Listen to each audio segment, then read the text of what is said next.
Thank you for listening to episode 213. Why are you saying thank you? They're not. They just got here.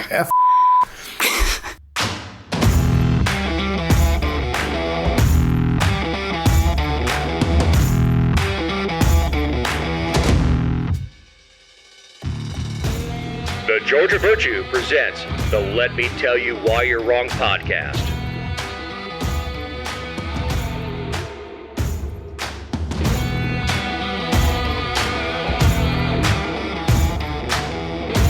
Welcome to episode 213. I'm Dave Roberts. With me is writer, journalist, dog mom, and owner of the GeorgiaVirtue.com, Jessica Szilagyi.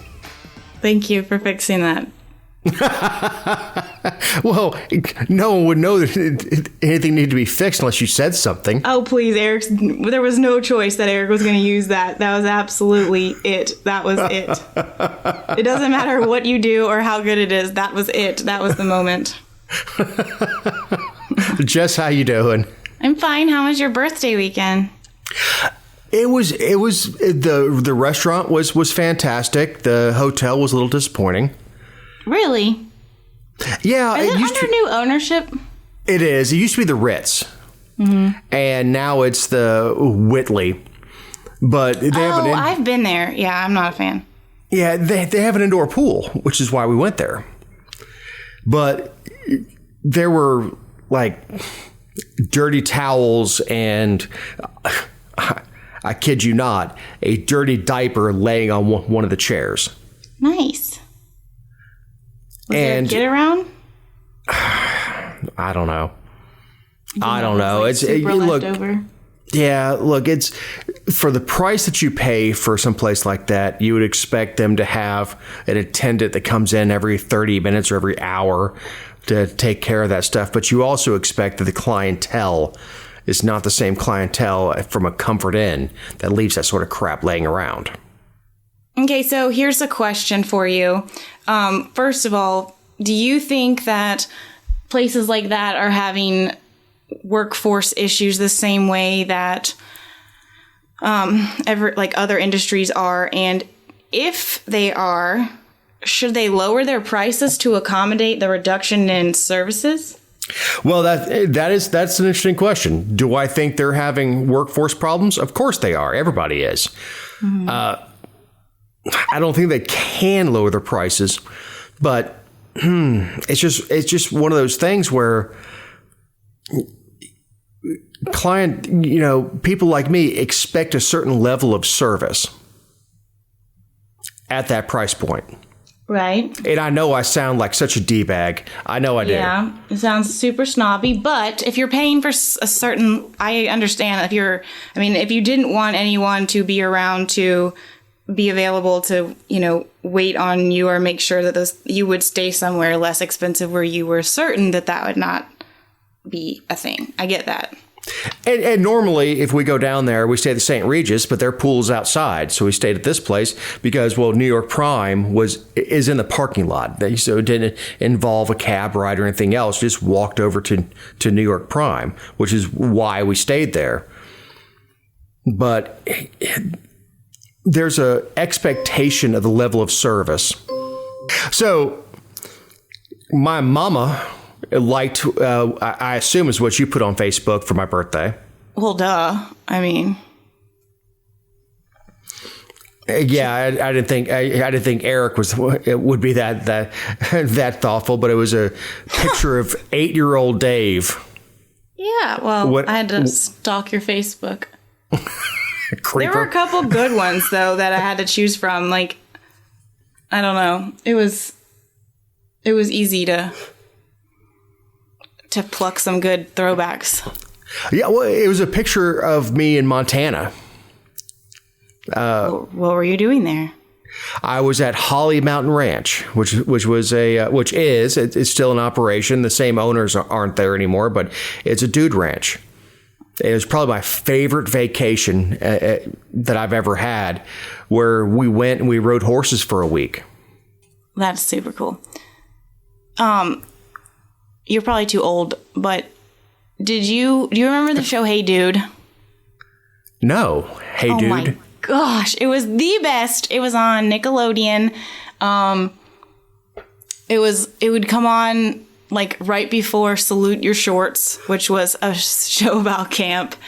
Hey Dude was awesome, and it was at a dude ranch. You understand that I am 10 years your senior at least. I know. You probably were like watching All in the Family and I Love Lucy. All in the Family? How old do you think I am? Obviously too old for Hey Dude. Too old for Hey Dude. I bet you Tiffany knows what Hey Dude is. But not old enough for... I mean, I have seen All in the Family. I am aware of who Archie Bunker is, but it was a syndication before I was born. Then again, I watch MASH religiously, and it went off the air, 1982? I was born in 1977. Yeah.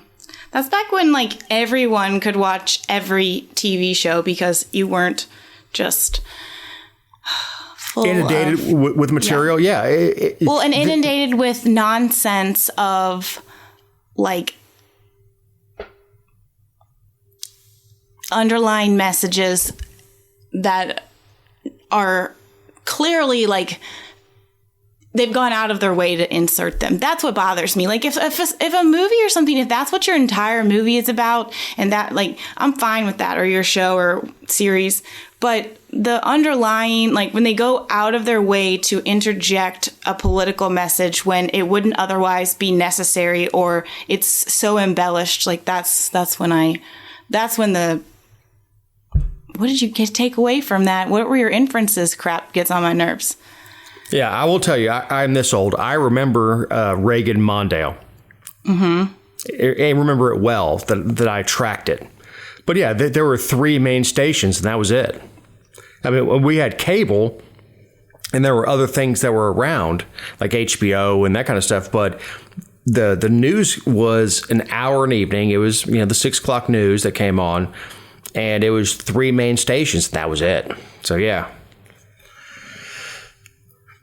So we really don't want to harp on how bad it is to get alternate versions of the news, since that's what we do here.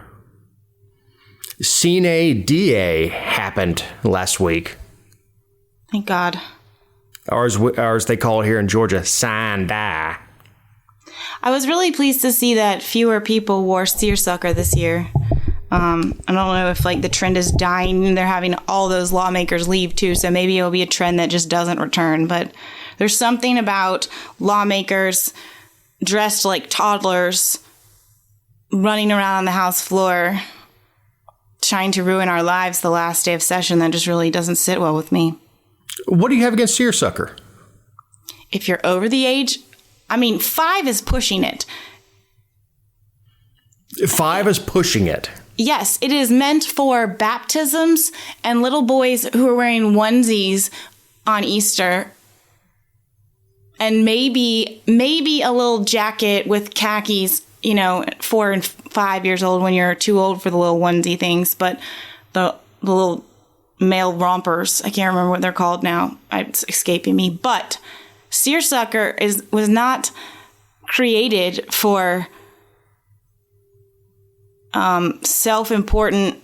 It can't hold in egos and attitudes and the actual surface area of some of those lawmakers. You can't do it. It's not possible.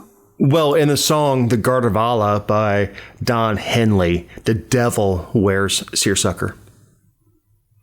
And his name is Jeff Mullis. No, but I don't know. It's been a tradition for years, but I'm hoping it's one that will die. But, regardless of what they wear, this session was one of the least worst ones we've had in a long time. I won't say it wasn't bad, but it was certainly not as... It wasn't as bad. It was very election cycle. So what did pass? We got the flat tax? Yeah, I think this one kind of caught a lot of people by surprise, but basically they just are enhancing the standard exemption again, and then their deduction. But and people are all mad because it's going to cost us money, obviously, when you So all of the people who are against it are saying that, you know, it helps the people in a higher income bracket. Well, yeah, I mean, that's the entire point, is that it's a flat tax. Like, well, yeah, people don't like fair. There's a fair animosity. Equal. Yes, fine. Equal. Mm-hmm. But yeah, that the person on welfare pays the same rate as the person who's a multi-billionaire. And basically what it does is that, like, it creates it will progressively reduce the state income tax to 4.99% by 2029, which the funny part is that it's like, or later. So, I mean, whatever. The people who voted against it in the House, there were 2 Democrats. I think one of them was, it's House Bill 1437, and now it's escaping me, but I think it was Drenner and Oliver, which, you know, Lord only knows why. There's a lot more opposition in the Senate. It only passed 41-13, but they didn't really, like, it kind of came. Well, I'll say this. I think it's hilarious how they're talking about how much it's going to cost us, like, as if the state is entitled to that money, and so we're therefore, like, taking from the state by not. Thank you. Yeah. Thank you. Exactly where my mind was going was, what do you mean it's going to cost the state? Yeah, I mean, and that's everywhere. Less. Even the lawmakers who were in support of it, like Shaw Blackman from Warner Robins or somewhere around there, I think he's chair now of the Ways and Means Committee, but he was a sponsor of it in the House, and then Chuck Hufstetler was in the Senate. But he's like, yes, it's going to cost us more than $1.2 billion when fully enacted, because the immediate flat tax, I guess, would be 5.49% as of 2024 tax year. Right now it's 5.75. So, I mean, we're talking about small rollbacks. I think it's great no matter what. I think it should be 0, obviously. But, you know, I just think it's hilarious that they're like, well, this is how much it's going to cost us. Well, first of all, you spent $57 billion on the state and federal budget for FY 2023. So, which, when you take away the federal money, it was $30.2 billion, which is a $3 billion increase from the year prior. And all we got back for it was $250 if we are a single filer, and $500 if we're joint filers. That's part of the budget. And all of our state employees, all the state lawmakers, all the elected officials, they all got a $5,000 raise. And that didn't come from federal ARPA money. We're handing out, all we did was figure out ways to spend more money. And now you want to complain or articulate that it's going to cost you $1.2 billion when you've increased the budget by double that in 1 year? Really? Well, yes, the people that pay the most will get the most out of it. That's the point. Yeah. How is this news to anybody? Good Lord have mercy. Well, we get school choice, HB 517. I guess. I mean, it's not like there's something new to the school choice. They just expanded the tax credit for the SSIs that's been it's been in place, you know, where you take part of your tax return money and allocate right to a private school, and then that goes towards the scholarship thing or whatever. Of course, the opponents are mad because there's no sunset provision in it, which it did have a sunset provision every year, or not every year, but like every time it's come up, they've had to renew this. I think they did it maybe 5 years at a time.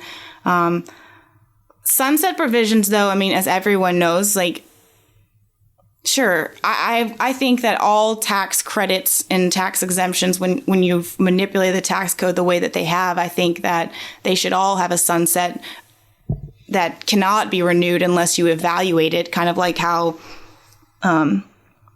we've talked about how, like, I think it was the rural tax, one of the rural tax credits won't get a return on investment for like 75 years. Let me throw you a curveball. Do you think that this was removing the sunset rule was Republicans worried that they may lose the governor's mansion?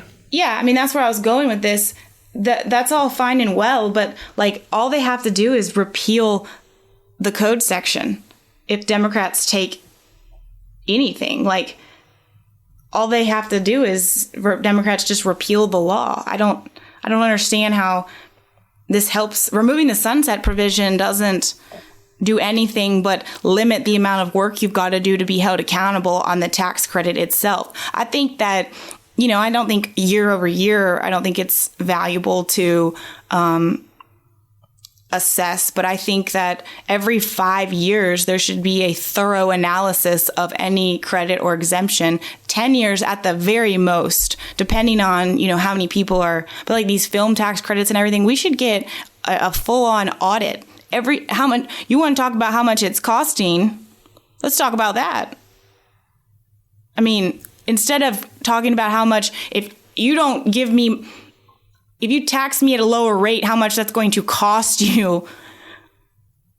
Well, I don't think anybody believes that Republicans are going to lose both houses. Not this time. Right. But they don't think that far in advance, Jessica. Sure. So they would obviously not, because they wouldn't have given so much freaking power to the governor's mansion over the last decade if they did. Right. So I think there's an expectation that Republicans may lose the governor's mansion, and by extending this, making it, doing away with the sundown rule, the governor by herself cannot do anything about it. I'd rather lose the entire General Assembly than the governor's mansion. Well, that's not really up. I'm just saying. I'd rather every dang House seat then give executive privilege to Stacey Abrams. Stacey Abrams. Mm-hmm. Yeah, I'm with you. Now we have the quasi anti-trans legislation.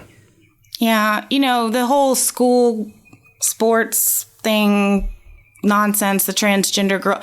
The thing that we talked about a little bit before, but the thing that always irked me about it is how it was just about girls' sports. Like, girls have been playing in boys' sports for a long time, and I understand why, but like, that sounds like the more I analyze it, not from a trans perspective, but from a equitable under the law perspective, I feel like it's just setting up for a lawsuit, but it was watered down tremendously. It basically is just giving it up to the Georgia High School Sports Association, which is kind of who had it in the first place. There was no law, so it deferred to them, and now they've made it law to defer to them, which means they did nothing. Right. And in Kentucky, they just vetoed the governor. Well, I mean, it was a Democrat, but he vetoed the sports bill. And South Carolina just passed theirs, I think, Thursday. So, it's. All right. I'm going to be an ass on this one. If you were born with a pecker and testosterone and went through puberty with testosterone, you should not be competing in girls' sports. That's just the way it is. Okay, well, why are we letting girls play football? Why are we letting girls wrestle? Because there is no girls wrestling or girls football. That's the Title IX stuff. There's okay, no. But what about cheerleading? You're okay with that? Man, I kind of wish I was a male cheerleader. Oh, Jesus. They certainly went a lot further with the cheerleaders than I did. Look, it's when you start talking about physical competition, men are more athletic being born than women are. Hold on. Are you saying that you don't need athletic ability to be a cheerleader? No, you do. And look, more cheerleaders are hurt doing cheer than football players are because of what they do. But there is no men's cheerleading squad. There is no women's football team. So that crossover is fine. But is it fine? It doesn't bother me. But, when we see the swimming where you have a women's bracket and you have a men's bracket and you see a man, obviously a man, crossing over and competing on the women's bracket, that's where the problem is. There's a difference. There's a reason that there's a ladies' tee when you play golf. There's a reason that women in tennis compete against other women. There's a reason in MMA that women compete against women. Because a man would step in there and beat the living snot out of a woman. How do you know? Are you a biologist?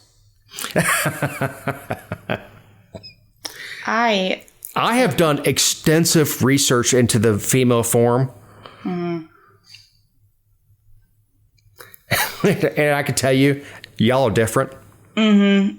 So, I mean, I'm with you. I'm with you. I just don't think it's consistent. Like, I don't think that the justification under the law to allow certain people basically to commingle just because they don't have a team, like that doesn't seem consistent to me. I'm not against what they've done here. And, they also established a committee to determine whether transgender girls should be able to compete. And that's what it will be. Well, in the example that we have fresh in our minds is the swimmer from, I can't remember what school it is up in the Northeast, but right. Dude is 6'4". Mm-hmm. Biologically still a man. And he whooped the women in the sport. I mean, he is built like a man because he is one.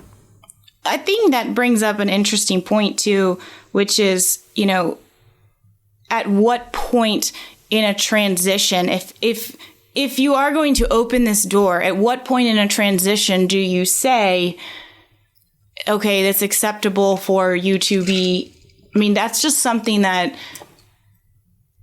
there has to be a line drawn. If you're going to open this door, you got to draw a line somewhere. Like, is it hormonal? Is it identification? Is it full? Is it surgical? Is it full transition, full lifestyle? Like because as a child, God help us, I don't want them doing that to children. But as a child, you usually don't have any of that. Well, Jenner is a pretty good judge of that. And he said at the Olympic level, the competition's so high that gender makes less of a difference. But he was, and I know I'm using he because mutilating a body doesn't change your sex. He said at the lower levels, at the high school and the college level, that gender makes a huge difference. And that's where Jenner is on it. But where is that? Is that once you've, at what point when someone is transitioning? Well, I'll tell you, it's the same thing as what we heard from Congress about porn. The difference between nudity and porn is I can't define it, but I can tell you when I see it. When I see a dude get into MMA, beat the just snot out of women, I can see it and I can identify it. When I see a swimmer who is 6'4", went through puberty as a man and is still fully intact as a man, just dominating the field, I could put my finger and say, that's it. I don't know. I mean, you can't legislate based off of that. Well, no, I understand. That's one of the things where I don't know either, Jess. I don't know. I mean, that's my whole thing. And that's not really for, I think, someone where you sit or where I sit to decide, because, I don't support, but I'm a blanket across the board. But I mean, it's the same. I think I brought this up the last time about how, it's such a conundrum because our state doesn't recognize this in any capacity. So when you're talking about a prison, it's a huge problem, and it's dangerous for the people who are not in transition, and it is dangerous for the person who is, and it's costly if they're. So I say all that to say is, even in that context, which you would think would be more clear, because you're most of the time talking about adults, we have not drawn a line to say legally this is the standard for someone who can identify as trans, and at that point we will provide these. I mean, I don't necessarily think they're reasonable, but we will provide these reasonable accommodations. Well, and that's a very interesting point that you bring up with the prisons and stuff. And I know we're way off topic, but not really, though. It's dangerous to put in a biological male into a female prison. Mm-hmm. Especially, let's use the example of the swimmer. He is biologically a male and is attracted to women. And I've read some of the interviews with the girls that are on the team that are uncomfortable with him being in the locker room and naked with them. Mm-hmm.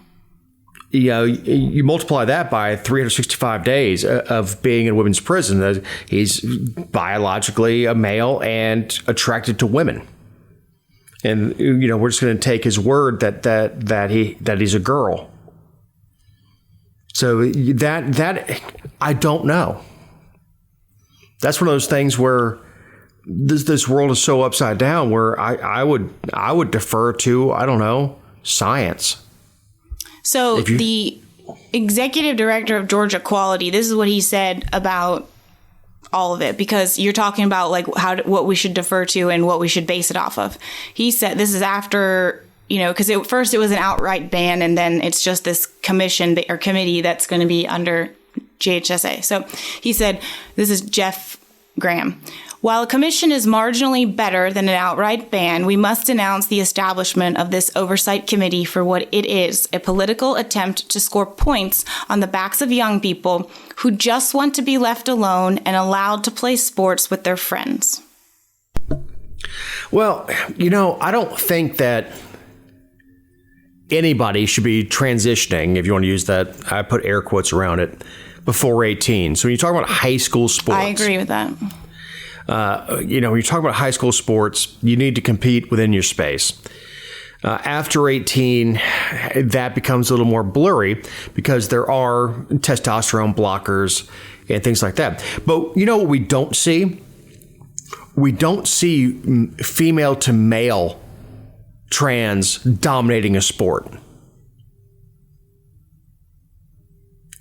We don't see, women having an addictomy and going and competing in male sports. We don't see that. And this has been going on long enough to where we should recognize that there's a reason for that.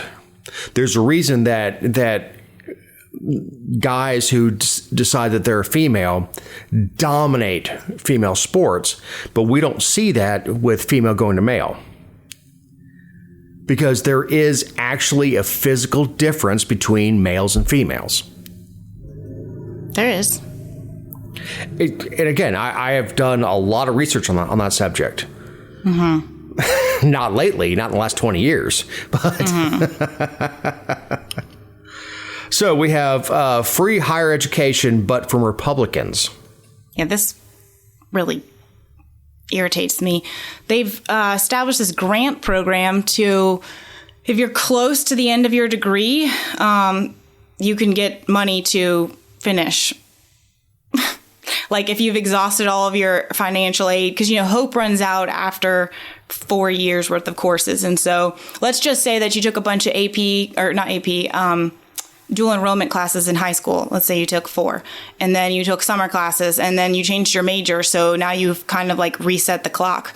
Well, you're on the hook for that money. And so they don't want people to drop out because they say that, it's not good for, it's a waste of the resources. And then it's, a problem for the student because they never attained their degree. Well, while I agree that is true, that, students that, and look, this happens a lot. And of course, this. I mean, you're way more learned than I am. That people who get 2 or 3 years in and for whatever reason lose funding or whatever, those people tend never to finish. That's true. That's their problem. I don't. This is where I'm going, Jazz. Well, I don't see how it's a problem for government. Exactly. It's not a problem for government. And if they didn't accept everyone and their mother into the colleges and just keep making, they praise the colleges every year, higher enrollment than ever. Well, yeah, because you're letting everyone in and you're building more buildings with our money and you're putting classes online and you're just telling everyone they have to have a degree. And then when they realize that they don't because they got a job, or they freaking hate it because they weren't made for it, because they're made to do something with their hands or with a certificate or as an entrepreneur, then you're like, oh crap.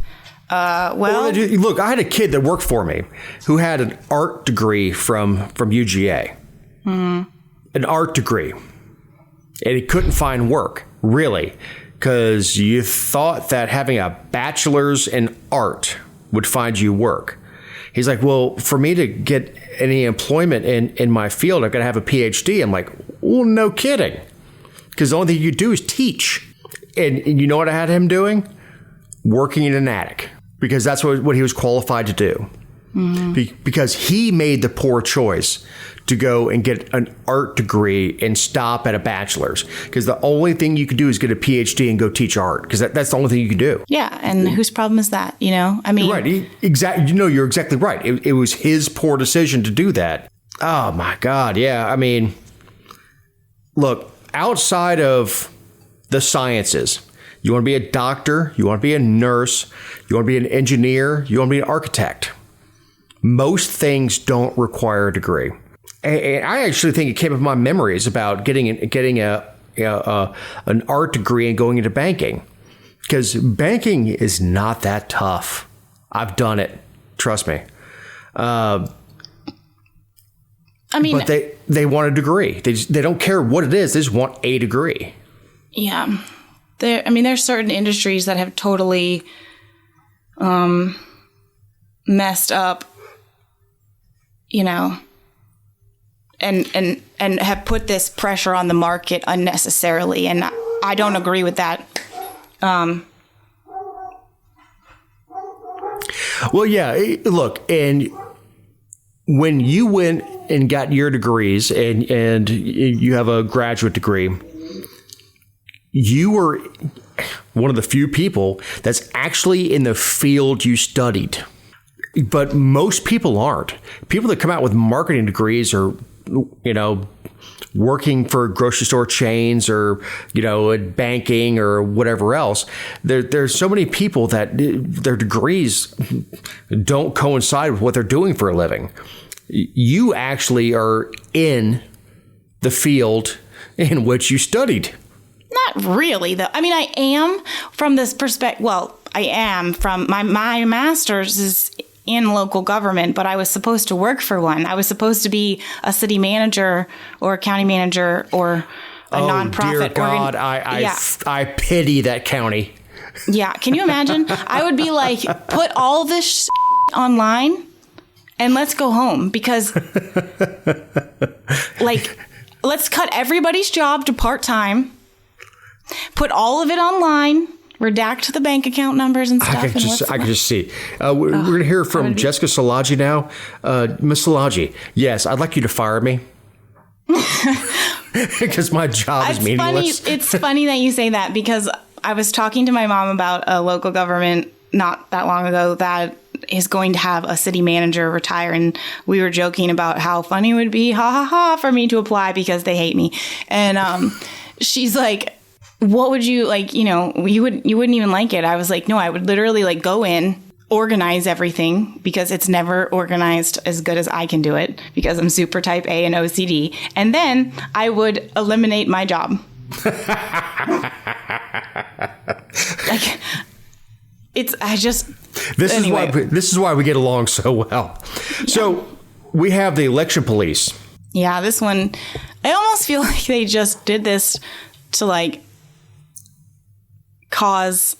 I feel like it's just a news headline catching bill. They had that huge elections bill that went from 40 pages to 25 to 2. And then it kind of fizzled. And then here at the end of the legislative session, they brought this mess that allows this new investigation unit to, I guess it was the GBI, but to investigate fraud allegations.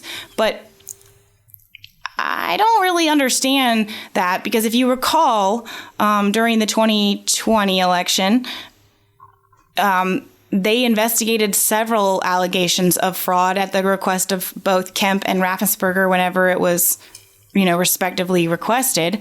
And, first of all, I don't think the GBI is capable of doing anything. I don't think they have, do they even know what they're looking for? It just doesn't make any sense. But second, this is an authority that they already have. So I was about to say, don't they already have? Isn't election fraud already against the law? Yeah, and they literally are the agency that came in and investigated during the election that spawned all this. All right, so this is 100% something put on a mailer. But Democrats are like, oh my God, how could you do this? How dare you? Yeah. All right. So lawmakers also passed a bill creating protections against workplace harassment for city and government workers. Yeah, because I thought harassment was against the law. Right. Again. Yes. Yes. Mm-hmm. I mean, call me ignorant, but I thought it was against the law to harass employees, regardless of whether you're government or not. So we have what didn't pass. We have the changes to the medical marijuana. Yeah, this one, I don't know how I feel about this. They messed up the legislation so bad. We talked about it at length, I think 4 or 5 episodes ago, about how they just did this so that because they were mad they couldn't get information about the process and the cannabis commission that they created. And so they were going to add licenses to the 6 that were approved because they're facing a lawsuit from, I think, 16 companies of the 63 that were denied. And this would have allowed the 63 so they would have opened it up again for additional licenses. The 63 that applied and were denied would have been allowed to apply again without paying that exorbitant fee of $100,000. Yeah, it was a lot. Right. So that would have been in there. And then, of course, there were some, quote, transparency measures that would have been, and reports that had to be generated to give to the legislature to update them on the goings on of this secret committee. So, how was it that we called them on this committee when it was formed? I mean, you and I talked about it, that this secret committee is a problem.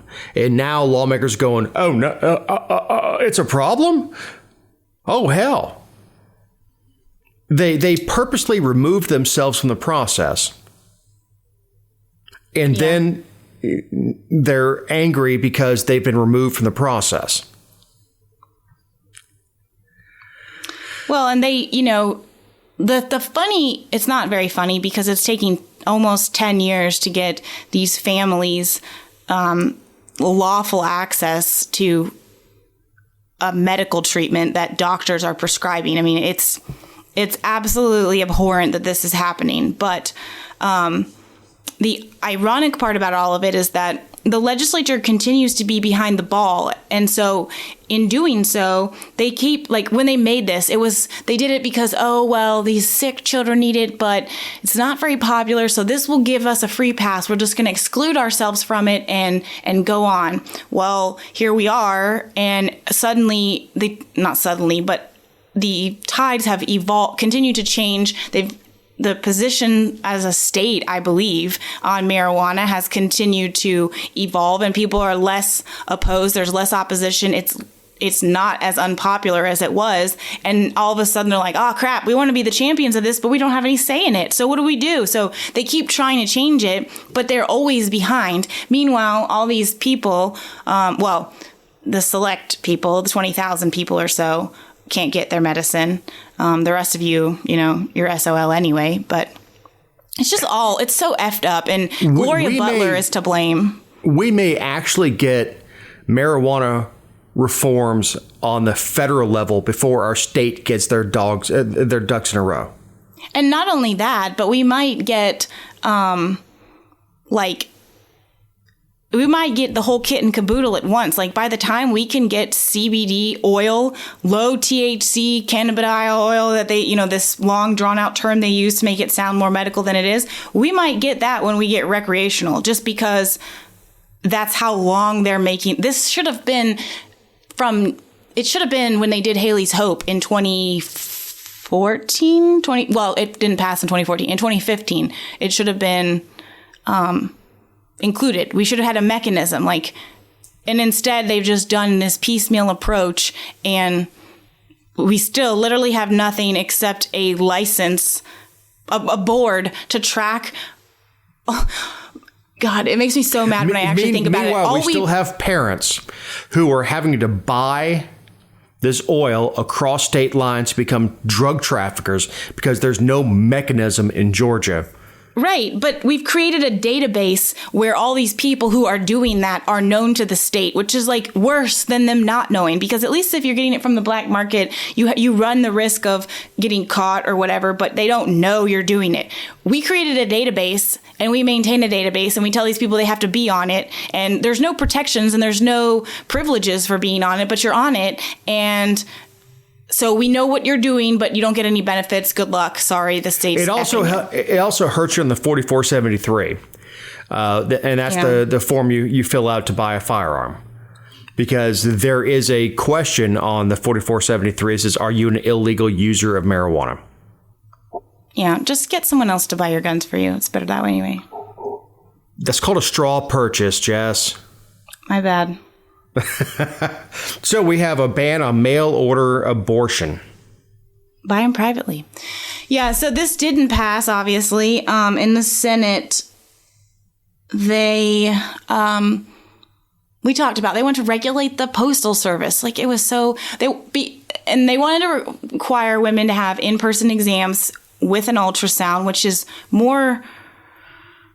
Well, you have to have, and under current law, you have to have an ultrasound, but you're not, there's certain things that it's like a procedural thing. You're not required to do certain things with it or all that. They wanted to basically make it so if you had the medicine and not a surgical abortion, that they would be the same.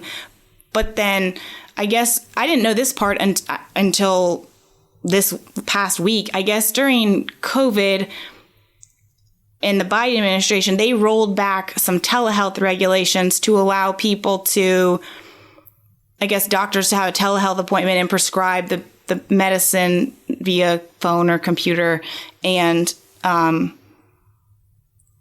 is what the state Republicans were trying to address specifically, because they felt like the access was too easy, that you should have to physically go to a doctor. The ironic part about that is, not only, the opposition to it regulating the post office is that you are also trying to override a federal regulation, which I don't agree. I mean, I totally am a state sovereignty person, 10th Amendment all day long. But like we talked about before, if you're going to do it on this, do it on everything. Well, I assume we're talking about RU-486, the morning after pill. No. No? So those are two different. I mean, RU-486 it's called mypropham. I'll tell you the name in a second. But RU-486 is the abortion pill.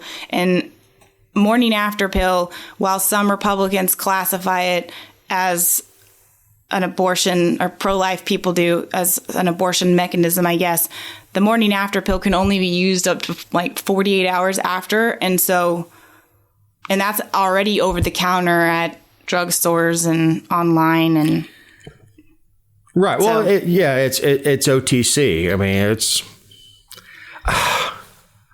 I don't know, man. First of all, the state does not have the authority, as you were saying, doesn't have the authority to regulate what goes to the mail. I mean, I don't know how they would do it. So moving on, speaking of gambling with your life, gambling, ha ha ha, didn't make it out of rules. They didn't make it out of the House Rules Committee, which I think is funny because, you know, Ron Stevens is a state representative, and bless his heart, he's been trying since as long as I've known his name to get, you know, he proposes these massive overhauls, and then at the very end, he's like, okay, fine, can we just have horse racing, or can we just have sports betting? Can you give me something? And every time they're like, nope, sorry, buddy, peace out. And so it didn't make it, so I was quite pleased about that. Well, that's because Jesus hates gambling.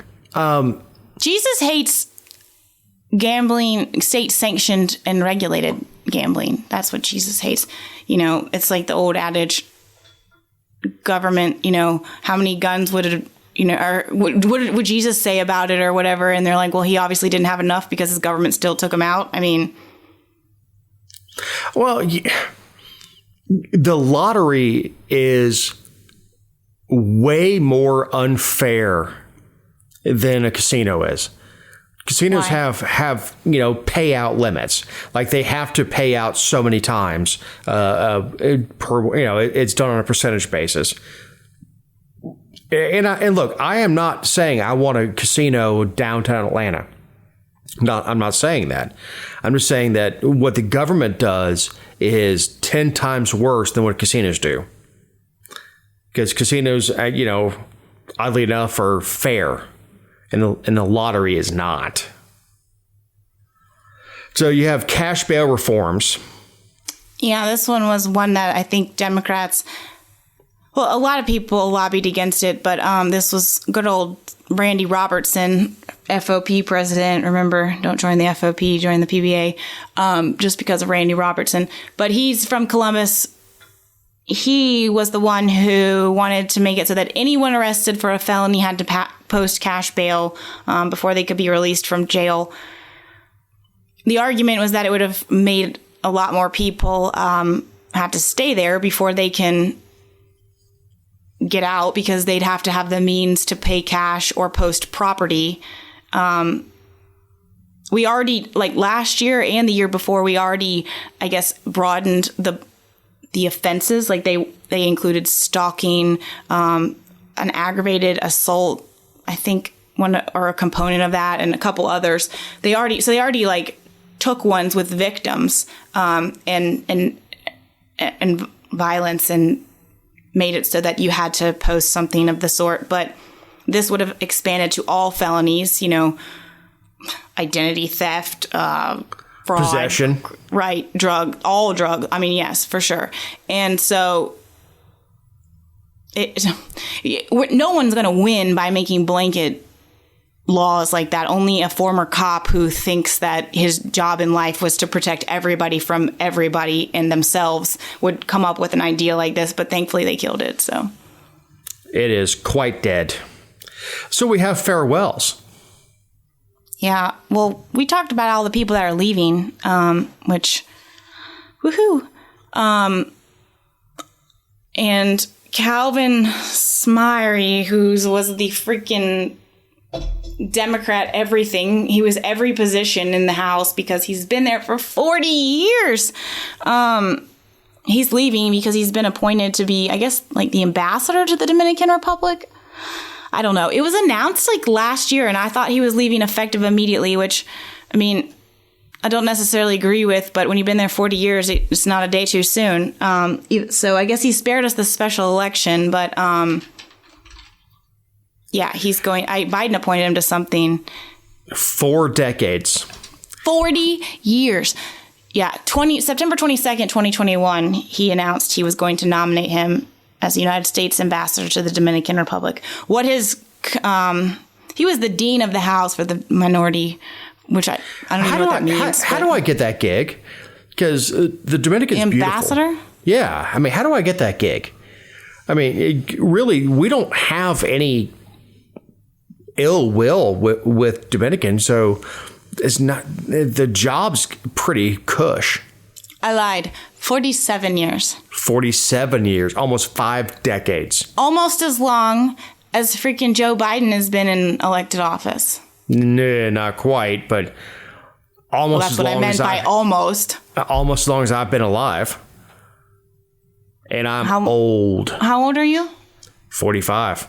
Okay, well, 45 is less than 47. Thank you, Jessica. Thank you for the math lesson. Well, you said almost as long as you've been alive. So, I mean, I'm sitting here like, this Common Core? Snothead. So we have Jeff Mullis also. Woohoo! Yes, I'm so excited. I don't care who. I mean, I obviously want Colton Moore to win, but just because he will. God, somebody who votes no in the Senate would be like freaking Paul Revere. But I'm just glad Jeff Mullis is leaving. Like, it just. His name's come up several times on this podcast. Yeah, I mean, he sucks. Yeah, as I'm saying, rarely in a good way. Oh, by the way, these are our opinions. Oh, yes. These are our opinions and not those of anyone not on the show. Yeah. Micah's leaving. Yeah. I mean, 5 years ago, I would have told you that was a loss. I think there's a time. There's an egg timer of when you get up there. That, you know, I know you're not a big fan of term limits, but I think 3 terms is it. I think after 3 terms, something bad happens. Mm-hmm. If Micah was an egg, he would be like when it's all crumbled and stuff because you boiled it too long. Yeah, and look, Micah's a friend. He got too narrow-minded on what he wanted to accomplish. He did get fairly myopic with the weed stuff. And for what? What does he have to show for it? I mean, well, that's true. And, you know, he pushed so hard. And look, Mike is a true believer in the medical marijuana stuff, a true believer. And I think that gets to be problematic up there, too. When you get so myopic in that I'm going to push this through in any form I can get. Mm-hmm. And, you know, we are in the same place we were 10 years ago with medical marijuana is that, you know, you're not going to be arrested, but there's no way to get it legally.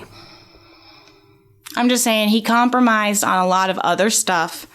And he doesn't really have, like, Alan Peake.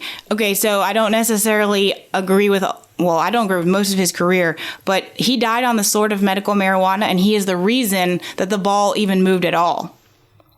And that the conversation got started. He brought that to light. And he was willing to compromise everything for it, and then he left. Micah... he's leaving after compromising everything. And I don't know. He gave up a lot for it. Yeah, and I really think that's the problem with becoming myopic with stuff is, in we talked about it last week with the when we were talking about the permitless carry, is in the Senate you can be a lot more issues driven because there's not that many of you. In the House, in order to get something, you have to give something. It is dirty.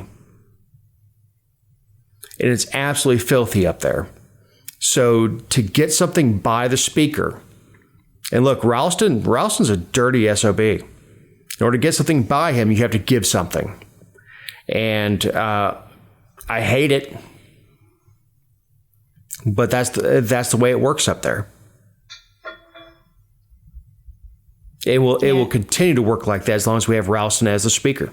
It will continue to work like that as long as people don't stand up and talk about it. They all hate it. They all are like, gosh, I sure wish it wasn't like this. And then when it's time to vote for a speaker, they're like, yes, speaker, we bow to you. Thank you for your honorable service. Like, it's the most ridiculous thing. Let those child molesters off. I mean, it'd be so easy to fix. You literally just don't vote for him as speaker. One time, one vote, all of you. Never again. Yet here we are. So, I mean, I don't really feel bad for them. It's not them I feel bad for, it's us. Oh, well, hell yeah. But stop electing them. Elect some people who won't vote for him as speaker. Well, there you go. But the ones who don't are shown the door. Matt Gertler. I mean, it got so bad with Matt up there that anything with his name on it was dead on arrival. Yeah, but if everybody does it, it doesn't matter. And look, I'm not banging on Matt. Matt's been on the show. He's a super good guy. He's a principled man. But as soon as he stood up against the speaker, everything he put his name on was dead. Because that's the way the speaker works. He doesn't just punish you. He punishes your district. And then he funds people to run against you. Because Ralston has so much damn money. All right, Jess. It's time for closing thoughts. Mine is about Newt the Flipper.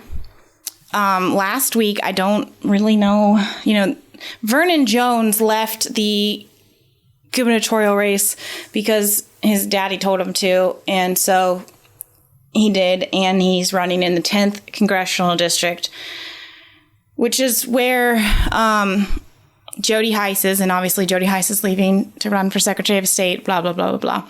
Well, Vernon Jones is running against a bunch of people, including Mike Collins, who was endorsed by Newt Gingrich, really early in the race, because Collins announced early because he ran initially when Heiss ran and they were in the runoff. So the district, even though it's changed a little bit now with redistricting, they know Mike Collins. Newt endorsed him. He actually knows Mike Collins because of Matt Collins, his dad, the congressman, yada, yada, yada. Well, last week, he put a video out saying, I'm delighted to announce my support. This is after he endorsed Mike Collins. He said, I am delighted to announce my support for Vernon Jones for Congress. He's the kind of legislative, experienced person who can get things done, which is an incredible endorsement considering he doesn't vote.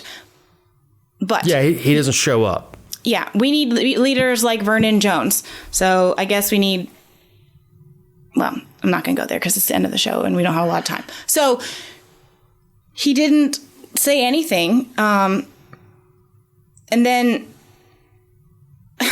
right after that, they came out and said, oh, just kidding. We do support Mike Collins, and we just had some junior staff guy prematurely announce the endorsement of Vernon. We don't mean it. The video was produced and released without final approval. It had not been thoroughly vetted to ensure there were no conflicts with Speaker Gingrich's prior commitments. Okay, well, here's the thing. When you're saying it on video, you are saying it on video. So, like, you obviously did endorse him. You just didn't do your research to know who he was running against, which, I mean, I'm not like... Newt was fine back in the 90s, but I think he's super stale, and his expiration date for political relevancy was many moons ago. But he just totally made himself. I mean, if you don't know who you're, this just tells everybody that he endorses people because they ask him to, and he looks at them on an individual basis. He doesn't compare them against other people in the race, which is what we demand voters do. And so I just felt like it should be shared far and wide, and he's the loser of the week too.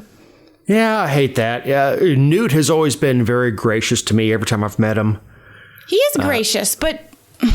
He was super sweet to me. He was super sweet to Connie when she's run into him. But yeah, this was a misfire for sure. I'll say. Oh yeah, I mean, hey. I mean, and then the poor staffer gets blamed. Like, poor fella, saying he didn't get final approval. Well, he's probably like, well, we recorded this video. Look, Gingrich is responsible for what he says. The fact that I didn't get final approval for the video to go out doesn't mean you didn't say it, jackass. Right. And like I said, Newt's always been super gracious to me, but you're probably right that his time is past. Mm-hmm. I am, right? Go ahead. Go retire. Mm-hmm. Oh, I got a big compliment this week. A customer that I've known for 6, 7, 8 years, whatever, moved out of Georgia, moved back, but she had an issue. She's buying a house that's an older house, and she said, I don't know. I need someone I can trust, and I trust you. So that was a huge compliment for me. That was a huge compliment for Dr. Cool, just to have somebody say that we're the people that she trusts, and it meant a lot.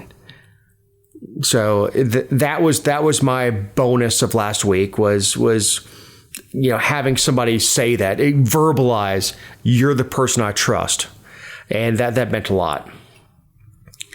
So I actually ended on a positive, unlike most weeks.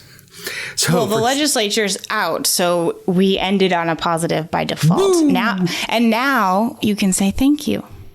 The taxpayers of Georgia are now safe. So for Jessica Szilagyi, my partner in this endeavor, for Eric Cumby, who takes the audio we send him and turns it into something that you can listen to, I'm Dave Roberts. We'll talk to you next week.